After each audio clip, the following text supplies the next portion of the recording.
Hey everyone, Dinosaur MTG here because I am a dinosaur when it comes to Magic. I wanted to take some time and talk about my introduction to the secondary market of Magic in the 90s. When I started playing in 1996, it was just a fun and flavorful game. As I dedicated more time to the game, I quickly learned about the other side of Magic, the financial side. This was the first time I had ever encountered a game where you could actually trade, buy, and sell game pieces. Aside from the lore and art, this market side of things actually provided some excitement. I cracked packs looking for treasures. I combed price lists in Scry and Inquest magazines. I got excited for trades. This was still a simple time in Magic.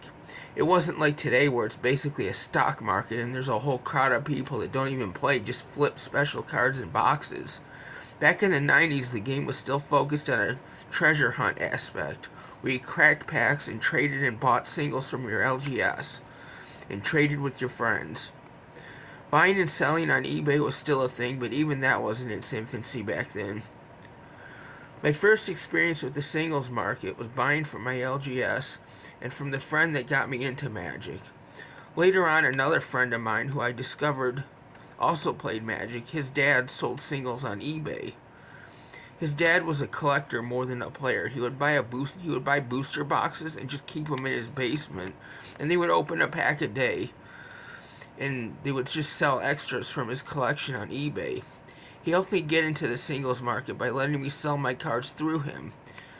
He sold the cards for me and gave me the money when it came in. I didn't have a massive or valuable collection, so I was only making pocket change on these deals, but it was a start. Soon after, I found myself taking cards to the monthly card show at the local flea market. I'm from the Midwest, so the retailers that came up were mostly from Ohio and Indiana. I remember the first time I got my parents to take me to the card show and how big of a deal it was for me. I still didn't have much in the way of a trade or sale binder, just some medium rares from like 4th and Ice Age block and into Tempest block.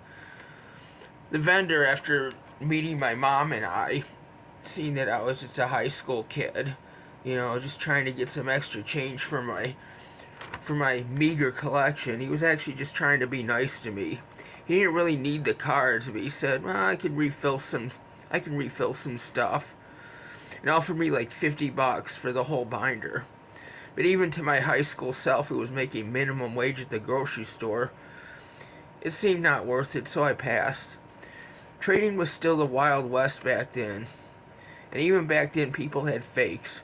I remember one of the less reputable players at my LGS offered me a Mox Ruby once. As soon as he handed me the card, I knew it was a fake. It was like twice as thick as a real card, and obviously had a printed on art image glued onto the cardboard. He wanted my whole binder of Tempest block cards. I reported him to the owner of my LGS, who just goes, "Yep, that's a fake." Didn't throw the guy out or confiscate the fake. As long as he wasn't being directly stolen from, he didn't care. And that was just the way of things back then. Do you have any crazy stories of buying, selling, or trading in the 90s? Let me know in the comments. Until then, keep playing Magic the way Richard Garfield intended.